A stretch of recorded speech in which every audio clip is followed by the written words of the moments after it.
Joseph माना कर देता है। सोफिया के फादर एलन, जो कि काल से मिलने आया था, और बताता है, आज मैं तुम्हें एक ऐसी सच्चाई से रूबरू करवाऊंगा जिसका जवाब तुम हमेशा से पाना चाहते थे। जब तुम्हें मौत की सजा सुनाई जा रही थी और तुमसे तुम्हारी आखिरी इच्छा पूछी गई थी, तो तुमने कहा था कि मैं तुम्हारे बाप को नरक में देखना चाहता हूँ, लेकिन नरक में पहुँचने से पहले उसका मरना भी तो जरूरी है। चलो मैं तुम्हारे पिता से मिलवाता हूँ। जिसकी बात पहली बार काल इतने सालों के बाद अपने फादर को देख पाता है, यानी कि जोसेफ को, जिसे इतने टाइम तक एलन ने इस जगह पर कैद करके रखा था। वो उसे एक ब्लेड भी देता है ताकि वह जोसेफ को मार सके, और जैसी ही वो ब्लेड लेकर अपने पिता के गले पर लगाता है तो जोसेफ कहता है कि मैंने अपनी पूरी जिंदगी अनंत के सेब की रक्षा में निकाल दी और मैं चाहता हूँ कि तुम भी इसमें मेरी मदद करो। ये लोग जो कि इंसानी सोच पर काबू पाना चाहते हैं, ये अपने काम में कभी कामयाब नहीं होने चाहिए। इसमें तुम्हें मेरा साथ देना होगा। लेकिन काल को अपने पिता पर गुस्सा आता है क्योंकि उसने उसकी मॉम को जान से मार दिया था। इसीलिए वो अपने पिता पर गुस्सा निकालने के लिए एनिमस में जाने के लिए तैयार हो जाता है और अनंत के सेब का पता इन टेम्पलर को देने के लिए भी तैयार हो जाता है। मगर रास्ते में आगे जाते वक्त उसके साथी, जो कि एक टाइम पर ये भी एसासियंस थे, वो ऐसा करने से काल को रोकने लगते हैं। यहाँ पर उनके बीच में काफी अच्छी फाइट भी होती है, लेकिन अब तक काल के दिमाग पर एगुलार बहुत ही तरीके से हैवी हो चुका था, इसलिए उसकी फाइटिंग स्किल में इजाफा हो गया था और वो अपने ही दोस्तों को मारकर एनिमस में पहुंच जाता है और 500 साल पीछे जाने के लिए तैयार हो जाता है।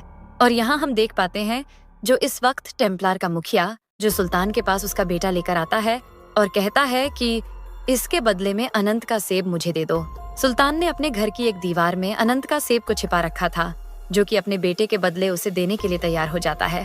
टेम्पलर का मुखिया अपना हाथ आगे बढ़ाता है और उसे अनंत के सेब को सूरज की रोशनी दिखाता है और कहता है कि अब हम पूरी दुनिया पर काबू कर सकेंगे, उसकी सोच को बदल सकेंगे। लेकिन इतने में ही ऊपर खड़े एगुलार और मायरा बहा पर बॉम्ब फेंक देते हैं, जहाँ पर हर तरफ धुआं धुआं हो जाता है। और इसी बीच टेम्पलर और इन दोनों के बीच में जमकर फाइट होती है। टेम्पलर के मुखिया का कमांडर मायरा को अपने कब्जे में ले लेता है, वहीं दूसरी ओर एगुलार टेम्पलर के मुखिया को पकड़ लेता है। अब इन दोनों के ही बीच में अनंत के सेब की लेन देन की बातचीत होती है, लेकिन मायरा एक बात को जानती थी कि इस अनंत के सेब के लिए वो खुद की जान कुर्बान भी कर सकती है, और इसीलिए वो इस कमांडर के चाकू से अपने आप को मार देती है ताकि एगुलार अनंत का सेब टेम्पलर के हवाले न करें। मायरा को मरता देख एगुलार को बहुत ज्यादा गुस्सा आ जाता है और वो इन सभी को बहुत मारता है। फिर हम उन सभी एसेसियंस को भी देख पाते हैं जो कि कभी टेम्पलर के कब्जे में हुआ करते थे, और यहाँ पर वो एनिमस को तबाह करने के लिए और महंगी चीजों को बर्बाद करने लगते हैं। एसासिनस और यहाँ गार्डों के बीच जमकर लड़ाई होती है और बहा एगुलार अपनी जान बचाने के लिए बहुत ऊंची इमारत से छलांग लगाता है। जंप वो 500 साल पहले जंप लगाता है। इस प्रेजेंट टाइम में जब काल उस जंप को लगाता है तो एनिमस पूरी तरीके से टूट जाता है, और ये वो मूवमेंट था जहाँ पर एगुलार और काल आपस में मिल चुके थे। यहाँ पर काल को अपनी फैमिली भी दिखाई पड़ती है, जो कि उससे कहती है कि इस अनंत के सेब को बचाने के लिए हमने इतने सालों तक इन टेम्पलर से फाइट करी और अब तुम अनंत के सेब को उनके हवाले नहीं कर सकते। वो हमारी असेसियन बिरादरी को मार देंगे, जिसकी ये बात समझ आ जाती है। और अब यहाँ पर उसके साथी भी यहाँ आ चुके थे और उन्हें भी अब पता लग चुका था कि काल टेम्पलर के साथ नहीं बल्कि हमारे ही साथ है, यानी कि उनका पुराना एगुलार वापस आ चुका था।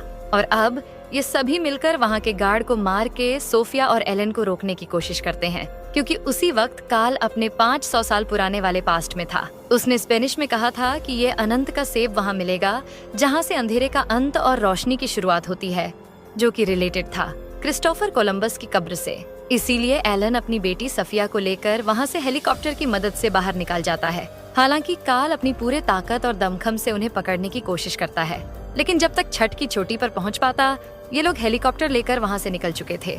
अब ये स्पेन में, जहाँ पर ये लोग पहुँच चुके थे, क्रिस्टोफर कोलंबस की कब्र के पास, और इन्हें उनकी कब्र में से मिलता है अनंत का सेब का, जिसके अंदर इंसानी सोच को काबू करने की ताकत थी। टेम्पलर इस दुनिया को झुकाना चाहते थे। वो एक बहुत बड़ी मीटिंग रखते हैं जिसके अंदर पूरी दुनिया से काफी जगह के टेम्पलर आए थे, और जैसे ही एलन सबके सामने उसे दिखाता है और बताता है कि अब हम सबकी सोच को काबू कर पाएंगे, उतने में ही पीछे से एगुलार आ जाता है और उसका गला काट देता है, और इसी के साथ साथ उस अनंत के सेब को लेकर वहाँ से भाग जाता है। उस पूरी जगह भगदड़ मच जाती है और सोफिया अपने पिता एलन के पास आती है। वो अपने बाप को देखकर कसम खाती है कि अनंत के सेब को वो हासिल करके रहेगी। फिर हम देखते हैं एगुलार को, जो किसी बिल्डिंग पर होता है। इसी के साथ ये मूवी खत्म हो जाती है। दोस्तों, दूसरे पार्ट के लिए कमेंट्स करें। आपको ये वीडियो कैसा लगा? प्लीज मुझे लाइक और चैनल को सब्सक्राइब जरूर कीजिएगा।